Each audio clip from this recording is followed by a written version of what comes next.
Back in the 90s, the food industry found themselves under the scrutiny of the government for the health effects of their products. But they fought back using powerful marketing campaigns and lobbying efforts, and eventually they got away with it. But you have to wonder how it makes any sense that these companies are able to get away with destroying people's health and lives. Some people believe that the only answer to this is that there are people in the government that are just as corrupt as these companies. Apart from that, you have to consider the fact that the food industry makes hundreds of billions of dollars every year, some of which go to the government in the form of taxes.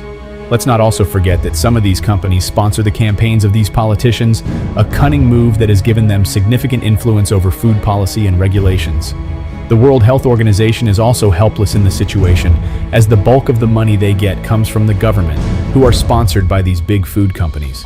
This is why big food companies continue to get away with their crimes.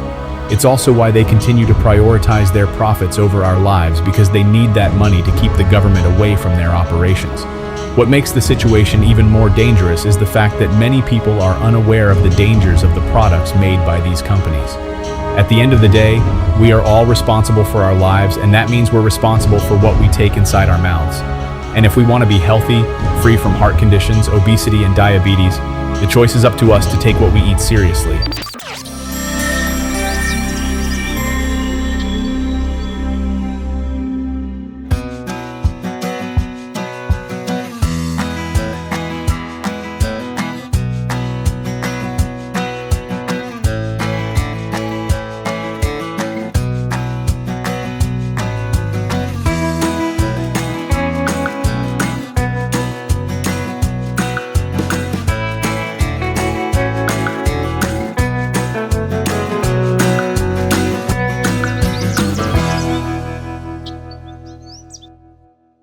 Welcome back to Seed Time and Harvest. We're going to be doing an exciting transplanting video.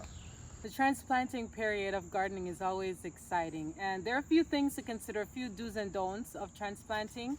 We're going to talk about some of those things today. First thing we're going to look at are the don'ts. What should I not do when I'm transplanting? First thing not to do when transplanting is transplant your plants while the soil is very dry. Here you have a plant that's dry and one that has been watered. You want to make sure that your plants are watered. Of course, the roots are wet before you transplant into the garden. What happens when you transplant a plant or a young seedling that has been dried out? It will stress the plant. You will get transplant shock, and the plant may die as a result. When you're transplanting, you always want to check to make sure that you transplant the healthiest plants of your seedlings. If you have some that are not thriving as well, you may have a 50-50 chance. If you have extra space in your garden, you can put them in, but go ahead for the ones that are looking their best and transplant those. The leaves that I'm taking off, I'm just going to bury them into the soil. These are Savoy cabbage, the absolute best cabbage. I'm going to be transplanting them. My plants are wet, the soil is wet. What you want to do is be very careful not to damage your root ball. I'm just going to turn over the plant, push at the bottom. If you lift gently, the entire root ball will come out. Now, some people ask, Cherise, why don't you fuzzy up the root or mess with the root ball so that it can go into the soil? The plants will grow on their own. If it's a very compact root, I will do that, but in the case of vegetables, it's not necessary. So I'm going to go ahead and make a small hole. I'm going to get the worm casting, a handful inside my hole right here, and then I'll just put the plants in.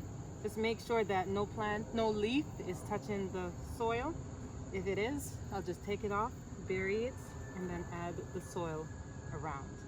There are 3 lettuce plants in this one root ball, so I'm going to gently separate, giving each as much root as possible.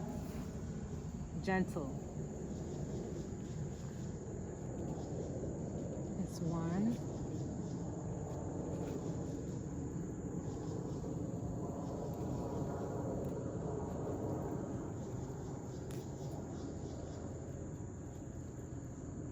That's 2, and then the third one. Any broken or damaged leaf, I'll just bury it in the soil. Will break down and act as compost.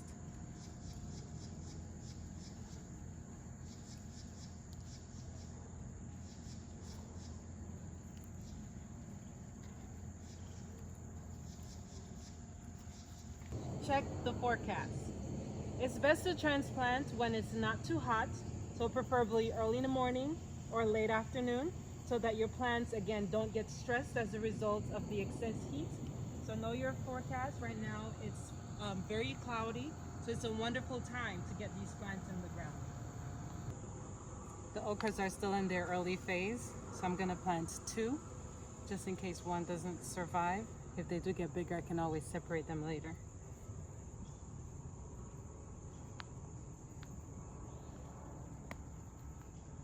And of course, unfortunately, everything is going to be planted a little bit close this year. Now, when you do use these peat pods, the roots do go through them. So if you have a single plant, then you can just plant them directly in the soil. If you have to separate, it's very thin, so you can just tear around the edge. When you get to the roots, you don't want to pull the root through, but you can tear as close to the root as you possibly can to avoid breaking.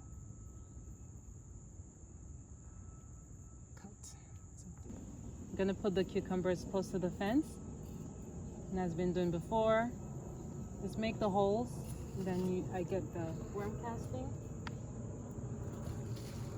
I'm gonna drop a little bit in each hole.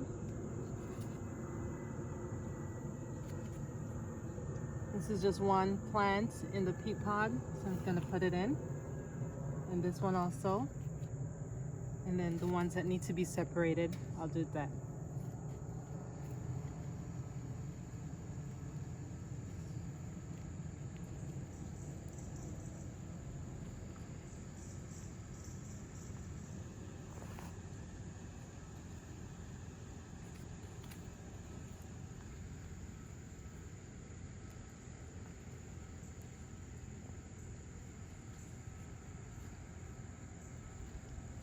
I'm going to plant Brussels sprouts, and when I just started farming in this country, I was told that when you plant Brussels sprouts or broccoli, your brassicas, cabbage, Brussels sprout, broccoli, you have to start with a good foundation, a firm foundation, so the plants have to work harder to send the roots out into the soil when it's compacted, leaving you with a bigger head broccoli or more Brussels on your plant. So I just compact the soil and then I put the plants in.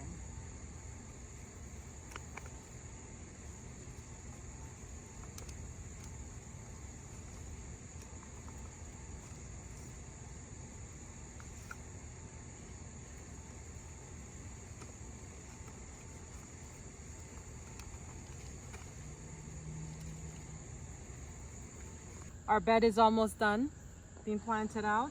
This side of the bed is a little bit higher because I'm going to plant some carrots. I'm going to sow some carrot seeds in this side, and the roots are deeper, so we're not going to put it anywhere else but here. And these are the scarlet carrots, so they're not going to be that big. So I hope you go out and you get some plants started, whether you have a big backyard or just a small space. You can grow a lot, even in a container. So get some plants started, and we'll see you next time on Seed Time and Harvest. Until then, happy planting.